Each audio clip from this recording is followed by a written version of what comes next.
La arquitectura neoclásica en Gran Bretaña va a estar influenciada por el gran arquitecto manierista Andrea Palladio, la cual va a desarrollarse con el nombre de palladianismo. También se desenvolverá el neogriego o el historicismo griego de la mano de investigaciones arqueológicas realizadas en Grecia.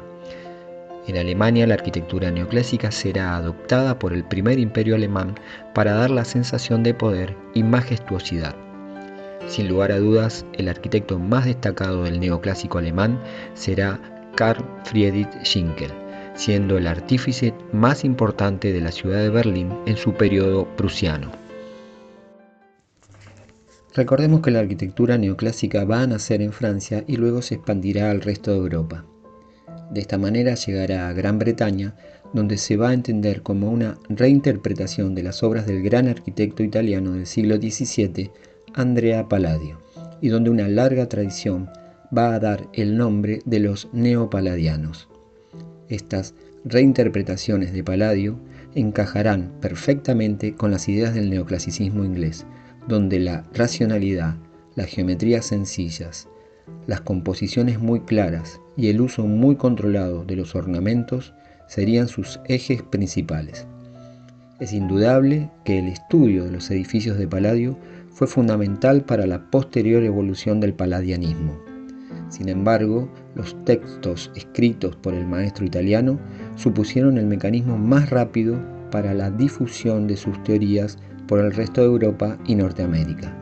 Los arquitectos palladianos que no viajaron a Italia dispusieron con la traducción de estos tratados de la mejor reinterpretación de los originales. Arriba les dejo la charla referida a este extraordinario arquitecto con una gran influencia en la arquitectura inglesa, de la cual ya hablamos en la charla dedicada al manierismo. John Summerson, en su libro El lenguaje clásico de la arquitectura, nos brinda interesantes conceptos de la arquitectura neoclásica inglesa y donde analiza cómo se desarrolló este movimiento. Aquí van algunos de ellos. Recordemos que en Francia el abate Laugier había publicado un libro donde teorizaba sobre los orígenes de la arquitectura, y estas fueron fundamentales para el desarrollo del marco teórico del neoclasicismo. Pero el impacto real de Laugier sobre la arquitectura inglesa va a ser otra historia. Los ingleses tenían una fuerte tradición de puritanismo arquitectónico y está implícita en la adhesión a Palladio, que acabamos de mencionar. Estas posturas bastante puritanas se resistían a las teorías racionalistas de Laugier, las que proclamaban la idea de dar un nuevo sentido a los órdenes, un prototipo funcional y racional donde debía desaparecer la arquitectura en relieve y la desaparición de los muros. Además, los ingleses eran bastante románticos y esta actitud los empujaba hacia las invenciones irracionales y de una gran imaginación del gran arquitecto y grabador italiano Giambattista Piranesi. Acá podemos ver, tal cual mostramos en la charla anterior, un grabado de una escena carcelaria, una cavernosa perspectiva de arcos romanos y con crudos almohadillados. La vieja prisión de Newgate de Jordaens, donde el lenguaje del almohadillado y la sombría visión de Piranesi están presentes.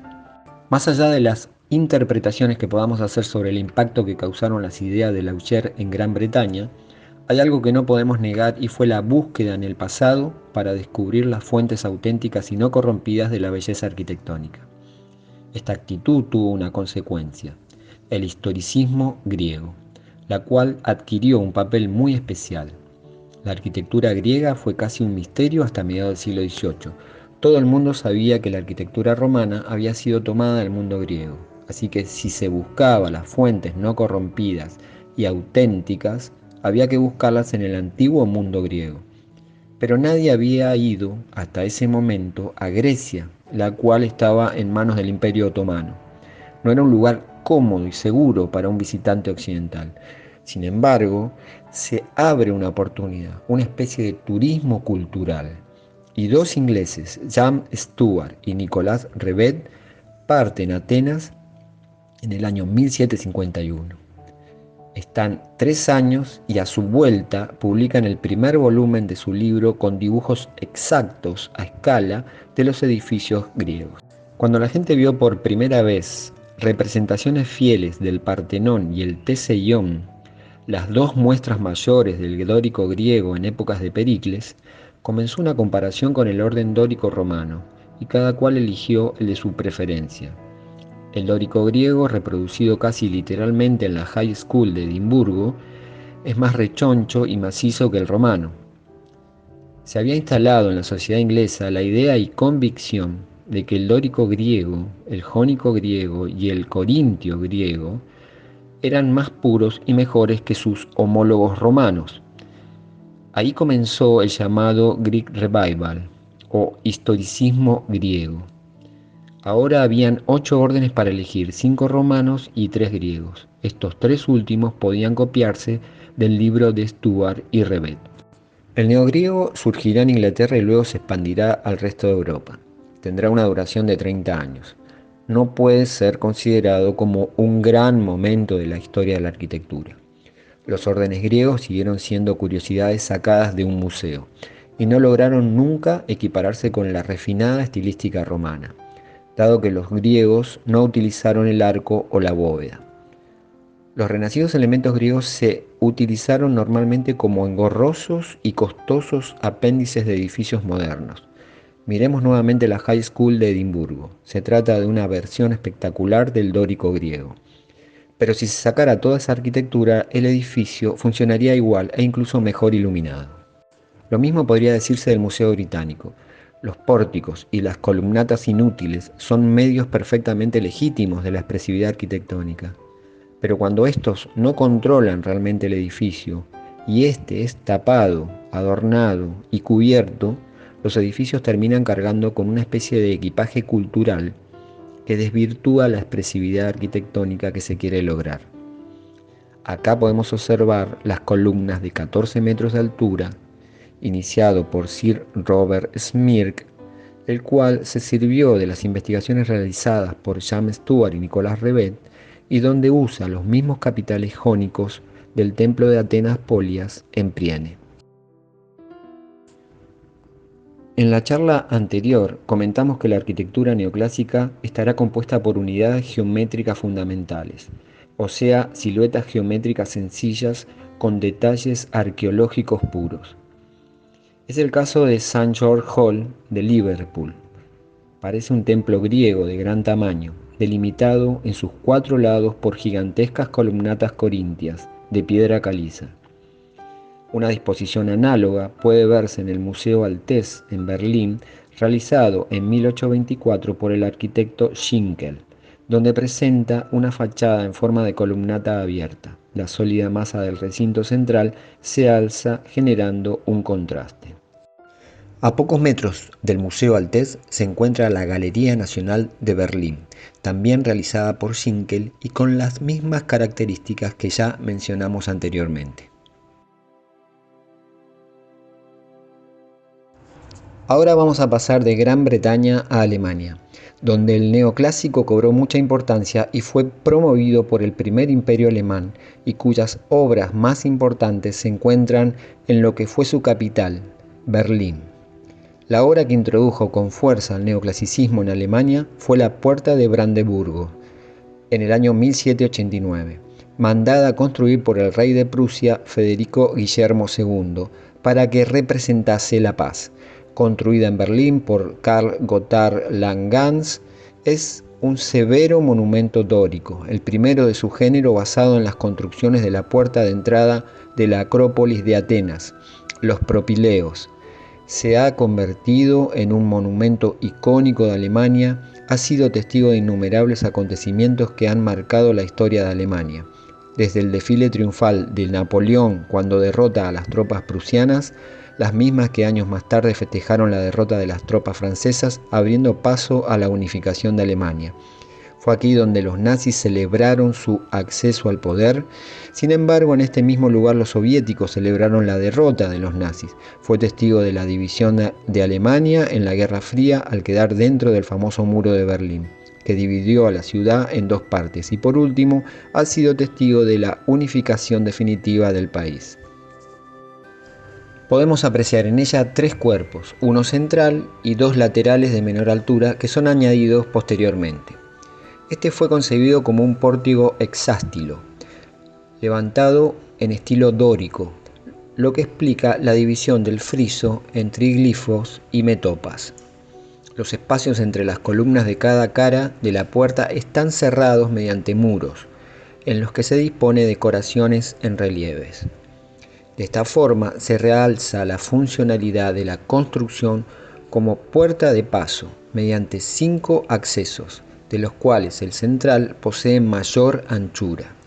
Por último, y tratándose de una puerta monumentalizada, la parte superior no presenta un frontón triangular, sino que aparece sustituida por una estructura de la que sobresale un podium, sobre el cual se coloca una cuadriga.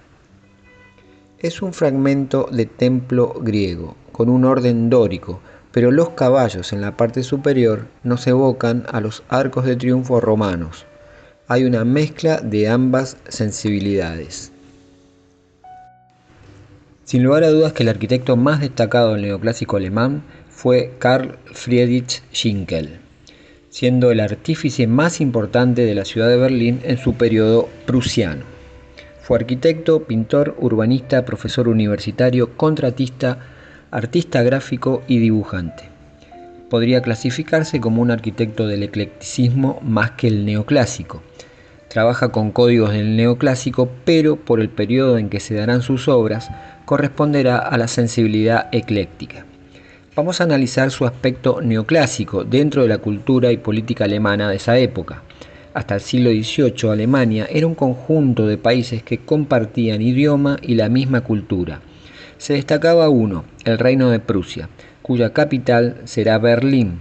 Este reino va a ir ganando protagonismo hasta tal punto que alrededor de 1870 se va a unificar junto con los demás reinos en el primer imperio alemán.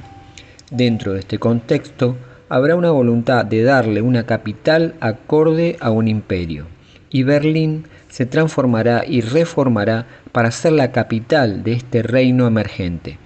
La gran transformación se dará a finales del siglo XVIII y finales del siglo XIX, y uno de los grandes protagonistas de este proceso será Schinkel, al cual asociaremos a las grandes obras públicas que se harán en Berlín, y que habían comenzado con grandes edificios como la Puerta de Brandenburgo que acabamos de mencionar. Realizará innumerables obras y proyectos. Acá podemos ver el del monumento a Federico II. ¿Por qué va a pegar con tanta fuerza el neoclasicismo en Alemania en este periodo? Veamos, se van a desarrollar un gran auge de la cultura alemana y va a tener un gran protagonismo. Es el periodo de los grandes filósofos, Kant, los idealistas, Hegel, Goethe, personajes que van a revolucionar la cultura occidental. Va a ser la cuna de las grandes corrientes filosóficas y esta conciencia de su importancia cultural va a ser considerada por los propios alemanes como una continuidad de la cultura griega, como los que están volviendo a resucitar este espíritu griego. Schinkel se va a empapar de todas estas ideas y va a viajar a Italia. Durante toda su vida va a estar obsesionado por la forma de vida clásica y va a tener una faceta de pintor la que combinará con la de arquitecto. En el cuadro Vistas del florecimiento de Grecia va a recrear la realización del Partenón, recreando el entorno imaginario de la construcción del friso del Partenón con cuerpos desnudos y el entorno griego. Va a trabajar con escenografías, va a introducir otros códigos más allá del clasicismo, va a convivir en él dos actitudes, la actitud que parte del mundo grecorromano y da lugar a un estilo universal, un estilo que va más allá de cualquier época y lugar, y por otro lado la fascinación de los estilos históricos, en este caso la evocación del gótico. Acá vemos su cuadro Catedral gótica al borde del agua. ¿Cuál es la otra idea? La que las catedrales góticas están relacionadas con la naturaleza y tienen un carácter orgánico y están hechas no desde la razón, sino desde la imaginación y la espiritualidad. Y aquí hay un intento de corregir los excesos del neoclasicismo. Por otro lado, también se va a estar inspirando en el romanticismo, que se estaba gestando por esos años. Vemos esta pintura llamada Cruz en la montaña del artista Caspar David Friedrich, donde se observa la naturaleza y la espiritualidad, y como la pintura del neoclasicismo desemboca en el romanticismo. En esta pintura se intenta relacionar la catedral gótica con el mundo de la naturaleza y la espiritualidad. Schinkel siente esta influencia y va a construir edificios góticos como esta iglesia ubicada en Berlín. Recordemos que Alemania buscará sus verdaderas raíces en el estilo gótico. Nos vamos a concentrar en Schinkel, en su faceta de arquitecto neoclásico. Aquí tenemos el edificio Cuerpo de Guardia ubicado en Berlín, donde trabajará con la evocación del pasado griego, pero sobre todo está utilizando de manera pura el orden dórico y está sometido a un sistema de proporciones determinado. Trabaja con una escultura al modo griego en el tímpano del frontis. Y por otra parte está mezclando otro tipo de lenguaje. Tendríamos una estructura geométrica a través de pilono que evocan el mundo egipcio.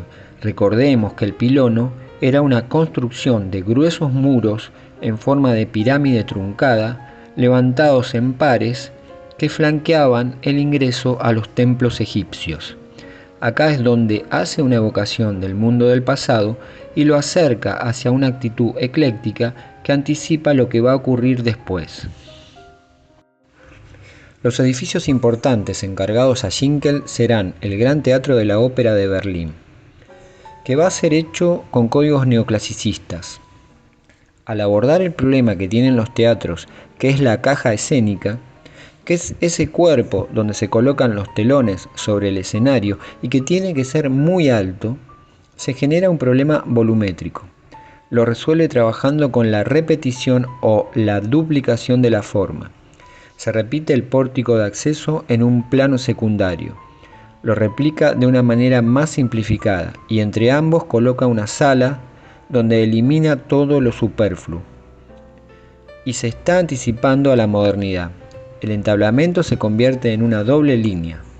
La organización de los huecos se hace a través de pilastras, sin ninguna decoración. Predomina mucho el hueco, el vacío, utilizando el vidrio. Empiezan a aparecer mecanismos compositivos modernos. Este gesto ha llevado a algunos historiadores a pensar que Schinkel se puede mirar de dos maneras, como el último arquitecto de la tradición clásica o como el primero de la tradición moderna. Va a utilizar la tradición clásica, pero lo va a hacer desde una perspectiva moderna, a través de la simplificación del rigor geométrico. Observamos un dibujo de Schinkel del Teatro de la Ópera. Va a ser uno de los grandes dibujantes de la historia de la arquitectura. El Museo Altes de Berlín va a ser el primer edificio creado íntegramente como museo. Está ubicado en la Isla de los Museos en Berlín y la idea de museo es la transmisión del conocimiento. Se va a abrir casi de forma simultánea con los del Prado en Madrid y son reflejos del Louvre de París. La idea es transmitir al pueblo el conocimiento a través de las obras de arte clásico, la pintura y la escultura. ¿Cómo se sugiere ese carácter clásico del museo a la ciudad? Hay una posición urbana del museo con respecto a la ciudad que lo explica. Es un edificio visible desde el canal del río Esple. Tiene una gran plaza adelante, permite articular diferentes calles y ejes, y lo transmite a través de una gran columnata de orden gigante que cubre las dos alturas del museo. En los laterales recurre a la solución de la superposición de órdenes, pero en la fachada principal está concebida como un telón de fondo para la ciudad, para una escenografía urbana. El pórtico de la entrada tiene una estrecha relación con el carácter urbano que Schinkel quiere transmitir. Hay un segundo filtro de columnas y luego escalinatas y una sala central que evoca al Panteón romano. Está trabajando con el prestigio simbólico que tiene la arquitectura centralizada. Está fusionando muchos elementos de la tradición clásica, el pórtico, fragmentos de pronaos, la escalinata de los grandes palacios barrocos, el panteón romano, la estructura de los palacios en torno a patios centrales y las galerías de los palacios que se convierten en museos. Acá podemos observar un dibujo de Schinkel del museo desde su interior hacia afuera, donde se observa la relación que hay entre la plaza y el interior del museo. Aparecen personajes de la época. Es un espacio pensado para un público burgués, no para la aristocracia, no para el clero, ni tampoco para los grandes clientes, sino para la sociedad en su conjunto. Para ir terminando con esta charla, vamos a ver otra obra de este prolífico arquitecto Friedrich Schinkel, que es la Academia de Arquitectura de Berlín, diseñada por orden del rey de Prusia. Fue realizada entre los años 1831 y 1836 en Berlín, la capital de Alemania. Es considerado como uno de los edificios precursores de la arquitectura moderna en Europa debido a la novedosa utilización del ladrillo y su fachada racionalista. Destaca también por su innovadora estructura metálica que le permitió alcanzar varios niveles de altura. Este edificio fue dañado por el bombardeo de los aliados sobre Berlín durante la Segunda Guerra Mundial y posteriormente destruido en su totalidad por el gobierno de la República Democrática Alemana. Desde hace varios años se lleva adelante un proceso de reconstrucción en su emplazamiento original. En España, el mejor ejemplo de la arquitectura neoclásica se encuentra en Madrid, que durante el reinado de Carlos III empezó su transformación de una simple ciudad a una capital tan importante como la de los otros países de Europa. Luego este estilo se trasladará a América, donde tomará el nombre de neoclásico hispanoamericano. Los invito a ver la próxima charla dedicada al neoclasicismo en España y América.